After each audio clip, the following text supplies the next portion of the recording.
你記住，有好樣嘢冇摸，摸親就弊鳩噶啦。哦，我知，男女授受不親，見到靚女都唔好伸鹹豬手，係咪啊？我話你知咯，第一樣冇摸寡婦條腰。哦，寡婦條腰唔可以摸，點解呢？古時候係好講究禮教嘅，例如話男女授受不親，即係話古時候嘅男女之間唔可以有過於親密嘅直接接觸，喺未確定雙方嘅關係之前，就要保持一定嘅距離啦。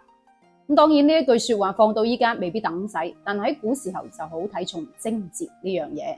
喺古代女子嘅地位係好卑微嘅，若然不幸成為咗寡婦嘅話，下半世就更加冇地位啦。咁正所謂寡婦門前是非多啊嘛。而喺古代嘅男子若然觸碰到寡婦條腰嘅話，咁呢一個寡婦就會俾人說三道四，認為係不守婦道，一世都抬唔起頭做人，真係跳落黃河都洗唔清啊。而摸腰嗰位男子就會俾人哋認為係登徒浪子噶啦，輕則就會遭到辱罵，重則就會俾人打噶啦。所以你話啦，喺嗰個年代連改嫁都唔得嘅，有乜可能會隨便俾人哋摸腰至得噶？一個動作都有可能毀咗人哋一生嘅名節啊！咁呢一個就係封建禮教對於女性自由嘅一個束縛。咁當然亦都係想話俾我哋聽，對人要尊重啊，唔好係又摸，唔係又摸先得噶。咁第二樣又唔好摸乜啊？冇摸男人個頭。咩頭呢？頭髮啊咧。正所謂身體髮膚受之父母。古人認為除咗係父母，又或者係有血緣關係嘅長輩之外，其他人係唔可以立亂咁摸男人嘅頭嘅。就算關係再好，都會被視為係挑釁，唔尊重人。咁你睇翻古代嘅男子都係束髮噶嘛，頭髮代表嘅就係男人嘅尊嚴啦。若然隨便摸男人嘅頭嘅話，就好似喺度踐踏緊人哋嘅尊嚴咁，輕則就怒目而視，重則就拳腳相向，就唔係咁好啦。再加上咁古代男子嘅髮型係好難梳噶嘛，萬一俾你摸亂咗或者摸到甩晒髮咁，又點算呢？正所謂頭可斷，髮不可亂啊嘛。咁講到呢度，想問下你啦，你又點睇男不摸頭，女不摸腰呢個講法呢？你又中唔中意摸頭殺呢一樣嘢呢？留言話我知。咁第三樣唔好摸乜呢？話你知咯，光棍嘅行李咧就唔好摸。光棍呢個詞有兩個意思。第一個意思咁依家通常用嚟特指單身嘅男子，仲有一個意思其實喺明清兩代，光棍係無賴、流氓、地踎、騙子嘅通稱。喺大清律例裏面就有光棍例處置流氓罪呢一項啦。包括粵語經常講嘅光棍佬教仔便宜莫貪，光棍佬教女笨柒咪制，財到光棍手一去冇回頭，光棍佬遇着冇皮柴等等嘅歇後語。咁呢度嘅光棍其實都係用嚟特指騙子嘅意思。咁講翻啦，點解光棍佬嘅行李唔摸得呢？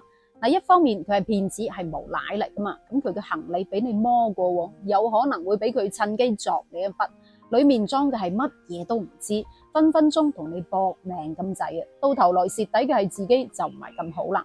咁另一方面，呢個光棍係單身寡佬嚟嘅，四處漂泊為家，呢個行李就有可能係佢成副身家嚟噶啦。咁若然有人摸過之後唔見咗嘢，或者係唔見咗個行李嘅話，呢個光棍有可能冇辦法繼續生活噶咯。所以佢通常會好謹慎咁保護佢啲行李。有時候人哋對佢善意，都有可能當成係惡意，摸下都有可能遭到佢嘅反擊。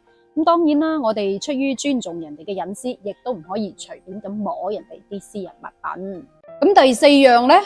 廚師把刀你就唔好摸。唔可以摸廚師把刀。呢一個好容易理解啊，因為把刀就係廚師嘅揾食架撐嚟噶嘛。尤其喺古代，刀具呢樣嘢係好珍貴嘅，唔係話普通老百姓可以擁有嘅。而作為一名廚師嘅話，呢把刀具就相當於佢嘅命根，佢係會好鏡石嘅。咁若然冇咗把刀，就等於冇咗個飯碗噶啦。隨便俾人觸碰咗把刀嘅話，萬一俾人做手腳，做出嚟嘅美食毒死人嘅話，咁廚師水洗都唔清噶啦。講到呢度又令我諗起有個歷史故事。話說朱元璋第三個仔叫做朱剛，普通話讀耕，粵語都係讀剛吓。咁朱剛曾經鞭打過廚師，咁朱元璋知道之後，唔單止冇幫個仔，反而特登寫信去鬧爆個仔。咁點解堂堂皇家嘅面都唔顧，反而去幫一個咁普通嘅廚師啦？因為呢個廚師係專門負責朱元璋嘅日常飲食嘅，咁萬一得罪咗廚師，廚師心裏面有怨氣，喺飯菜裏面做手腳嘅話，食到有問題，咁樣就失祭啦。所以朱元璋認為得罪邊個都唔好得罪廚師啊。咁當然啦，人哋嘅揾食架撐，我哋都唔好隨便咁觸碰。咁第五樣唔好摸乜呢？鬥木佬個斧頭有冇摸？鬥木佬係粵語嘅講法，即係木匠嘅意思。同樣木匠嗰把斧頭都係佢揾食架撐嚟嘅。咁古時候幾乎所有嗰啲台凳凳啊，都係木匠自己親手打磨製作而成嘅。咁所以木匠就會好鏡錫佢自己嗰把斧頭，唔會隨便咁俾人摸啦。萬一俾你摸鈍咗，斬唔到樹木嘅話，咁樣就會影響收入啦。再加上咁斧頭都屬於利器嘢嚟噶嘛，摸咗受咗傷就唔係咁好啦。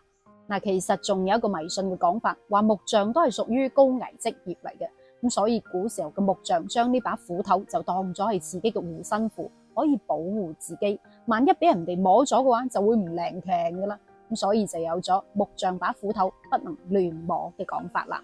所以話男人唔好摸頭，女人唔好摸腰，光棍佬嘅行李唔好亂摸，廚師把刀唔摸得。仲有木匠嗰把斧頭亦都咪亂摸。呢一個就係古人總結出嚟嘅經驗啦。不過我認為呢五不摸其實都離唔開尊重兩個字，尊重人哋嘅隱私，尊重人哋嘅生活，尊重人哋嘅職業，咪立亂咁樣去觸碰人哋嘅生活，生活中要以禮相待。呢一個先至係值得保留嘅傳統文化。咁好啦，今期嘅問題係你又點睇古人講嘅五不摸呢？喺呢五樣嘢，你又摸過邊啲呢？留言話我知，我哋下期再見，拜拜。